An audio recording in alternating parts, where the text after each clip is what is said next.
Welcome to the Bodaciously Awesome Family Show.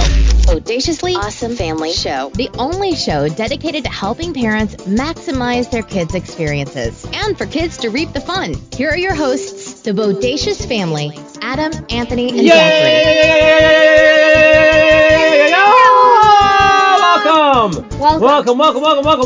Welcome back to the Bodaciously Awesome Family Show.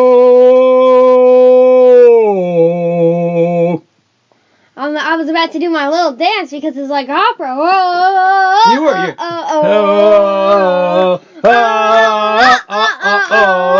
Okay, besides the point. Don't know what we're doing. But I'm your host, Zachariah. I'm your other host, Adam. And today I will be holding the microphone, so I apologize for everything. That's right. So you're the master of sound today. So usually I'm the microphone holder. It's like my job. But you want to do it. You want to take. Oh, you just move the microphone away from my mouth. You got to make sure you're ready and willing to move the microphone wherever it is. But it's only you and me today. Mom has the night off. Anthony has the night off. So I think you got this. Yeah, I wish I could Wingardium Leviosa it, so then I wouldn't have to carry it. That would be smart. But I wouldn't do it in front of those Muggles. That's right. Because I don't want to do magic in front of the Muggles. That's right. So, hey, Zach, we're giving our magic and our muggling right now. What is our topic today? This is part of our special series. Tell the folks. Harry Potter. What?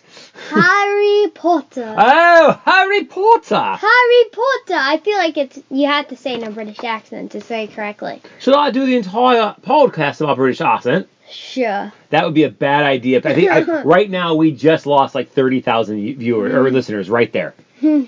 I agree. I would have checked out. All right. So, Zachary, we're talking about Harry Potter. What? It's part of our series. Tell the folks about the series if they haven't heard it or haven't listened in lately. So. To this series. Not they haven't listened in, but to this series. So I read a book for the Harry Potter, and I watched the movie, even though I've already watched them all. And we compare the book and the movie, and we just give our general rating of it and how we like it. That's correct. And I'm always correct. I know. And then we've done the first three, so it's the fourth book today is the Goblet of Fire. And I was actually, when we started this series, this is the book/movie I was looking forward most to talking about. The book was my least favorite so far, and the movie was also my second least favorite, so I didn't like it. It was still really good, but I didn't like it too much compared to the other films and stuff. That's fair. See, why I wanted to talk about it, because it's for two things. Well, first of all, I also found this to be my least favorite of the books. I was not a fan of this book. Although it is one of my favorite movies. I think that this one is up there with, say, like Deathly Hallows. I really like this movie. But no, I did not like the book. But I also think this is where the books really begin to deviate from the movies, and they make a lot of those changes, which I think makes it fun to talk about. Yeah. There was definitely I read it a long time ago, but I can still remember some stuff that was definitely different. Well, you should, because you just finished it. You started reading this, months ago, and then you got into the summer, so we stopped reading it for a while, but you just finished it, so you kind of had a little break, but we can talk about a lot of some of those differences as we have them here. So let me ask you the first question is just what about the book or the movie did you not like? What made you think, man, this is just not my Potter? In between, especially in the books, in between the tasks is so long, and there's nothing you really do in that time. The task, it's task, end a task, finish it, Voldemort. So that's how it's supposed to be, except in between they decide to have these 8-hour segments where they're like, hi, are you ready for the third task? Yeah! Go Gryffindor! I hate Harry Potter. That's about it. Wow, okay. Well, so I really say, you aren't going to hear much disagreement about the books. I didn't really like it. But one thing that I really did like, and I want to get your take on this, is that, again, this was the first book, in my opinion, to really open up the wizarding world to a larger world. Mm-hmm. You knew that there were people, the wizarding world, how big it was, but now, other schools were involved, right? So it wasn't just Hogwarts. You knew there were other schools that kids went to get their wizarding powers and whatnot. And I think that was really kind of cool to see how those different schools had different personalities. Yes, definitely. So which school would you want to go to? Hogwarts. Well, why not one of the other ones? Because the other ones are lame. Well, so is Hogwarts, really. Well, I mean, beyond the fact that there's like moving staircases. yeah, except that there's a killer. Yeah, only a couple times. Couple times? What do you mean? He tries to take over Hogwarts in like 8 movies. Mm-hmm. Like half of the series he's in. And the main villain, I guess. Okay. So you'd say in Hogwarts. Yes. Okay. So let me ask you a different question then. So as we look at the idea of the Wizarding World and how it gets bigger, it also, which I liked about this, again, conceptually, because I don't think it really gets us all very well done, but conceptually, it also ties together the Wizarding World with our world a little bit with, let's say, the Quidditch Cup. Mm-hmm. Because, at least in our culture, right, the idea of big sporting events is definitely a thing that people pay attention to and that kind of gravitates people. So seeing that in the Wizarding World was kind of cool. Mm-hmm. What sporting event or events do you think the Quidditch World Cup was kind of patterned after? What do you think kind of matches to it? Nothing, really. Like, in between a soccer and football, flying, I guess, because there's goals. Well, I don't mean like as a sport. I mean, because Quidditch is a sport that can be different. But I mean, just in terms of like having this big tournament, this big... Oh, yeah, like soccer. Yeah. Because there was people from all around the globe. And for the World Cup, yeah. You think it's pretty much like the World Cup? World Cup. What about like NCAA March Madness? Like, because there's a big tournament of different schools. No. See, that's what I think I got that because of the school aspect, right? I think it's kind of cool. There wasn't a school. It was Ireland. Oh, that's right. It's the Triwizarding Tournament that has the different schools. That's with the Quidditch World Cups before that. That's just nations. You're right. Yeah, I am right.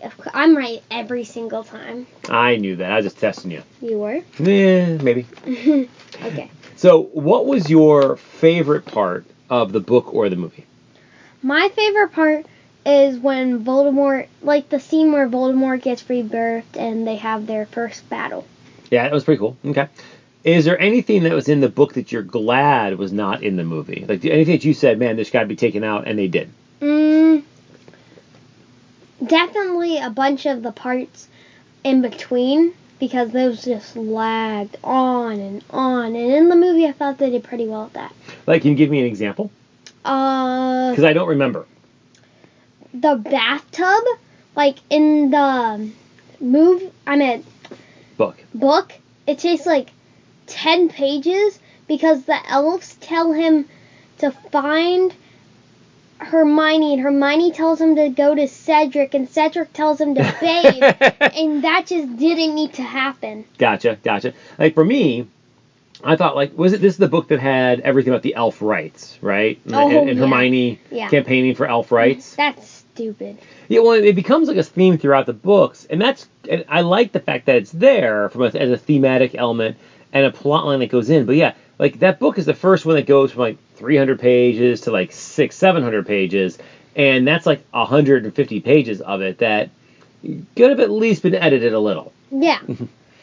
At least. And that's why it seems like, I mean, the fourth movie, it kind of, I mean, Hermione feels like she's an afterthought in the movie, because in the book, her plot line is pretty much cut out of the movie. Basically.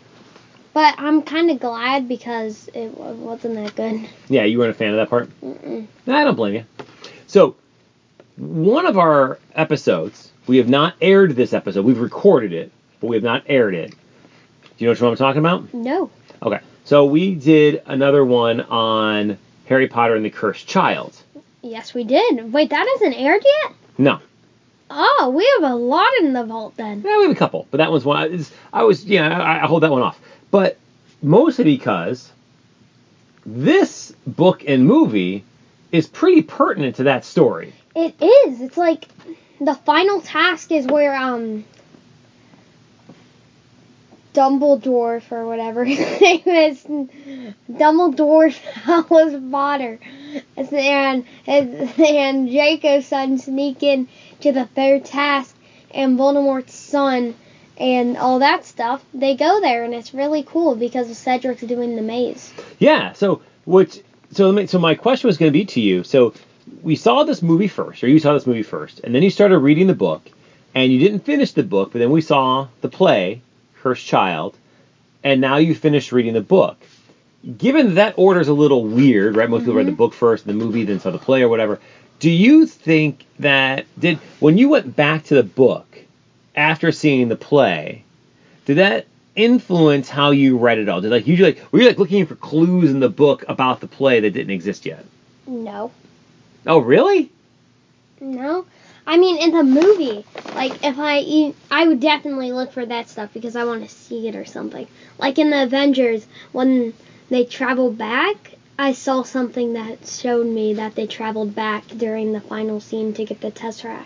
Oh, cool. Okay, yeah. Well, that's what I want to see, like, given how that plays out, like, I want to watch the movie, I want to watch the movie again with you, because, I want to see if there's anything in it that kind of leads me, like, a trail or a breadcrumb to then the Cursed Child story. Yes. I didn't see anything, but I wasn't really looking that hard, but maybe you saw something. No, I didn't. I was wondering if you did. Nope. No, it wasn't a trick question. All right, so last question here then, or to our usual ones, is, so if I'm also not mistaken, this is the first book and then first movie where it opens up and Harry is not staying with the Dursleys, correct? Yes, that is the first movie he is not staying with the Dursleys. They don't really tell us where he's staying, but he's just staying somewhere. Yeah, I couldn't tell if he's he's staying at Hermione's or he's probably at Ron's. Was my remembrance. Ron is a real G. Like, to Harry, Ron does everything. He risks his life, like, every day to help Harry. So, Harry, if you're listening to this, or whatever your name is in real life. Daniel Radcliffe. Ron is a G. Tell Ron that he's a G. Did you really just call Ron a G? I did. G. G. As in a Gryffindor? Oh my God! You should see the look on Zach's face. Okay, I've taken the mic away from him because he is looking at me slack-jawed. He's now hands are in his head is in his hands. He is shaking his head back and forth. He may be weeping. I think it's because he thought the joke was so good that he has realized that no other joke will ever compare to my Gryffindor joke right then. Zachary. Oh, you hear him laughing? God, please help us. See, because he knows that there's nothing but sadness now, for I have said the best joke ever. No. See? Okay, then. All right. Zach, last two questions. As always, are going to be the same. First one, on a scale of 0 to 5, 0 being an absolute waste of like 6 months of your life to finish that book. 5 being, using only enough numbers, 5 being metaphysical perfection, 0 being an absolute waste of that time. How would you rate Harry Potter and the Goblet of Fire, the book? 2. 2? Okay. How would you rate the movie? 3.5. 3.5. So that's a pretty big difference. So you would say, and you said that's your second least favorite movie, right? Mm-hmm. So what's your least favorite movie? First one. The first one? Mm-hmm. Okay. So everything else then is going to be above a 4 or above? Mm-hmm. Sweet. Even the 1 is a 4. Well, yeah, 4 or above. Yeah. Okay. But everything else, because you really like these movies. Just this one, even though you said you didn't like this one as much, you still really liked it. Yeah. Yeah, I want to point that out because I don't want people to think you didn't like it. But there's 8 movies, so something has to be ranked, second to last. Yeah. This one happens to be it. Yes. I'm with you down. I'm down. Thanks. I think this was a 3.5 movie, maybe a 4. Like I liked it a little bit more than some of the others, so I think we're kind of on the same page as where we both think this one lands. Yeah. Okay. Cool. All right. Anything else you want to say about Harry Potter and the Goblet of Fire? No. All right, well then. Hey, everyone. Don't just be awesome. Be bodaciously awesome. And we'll talk to y'all next week. We'll see y'all later for more Magic for Muggles another time. Talk to you later. Bye. Bye. Leviosa. Huh? And Leviosa.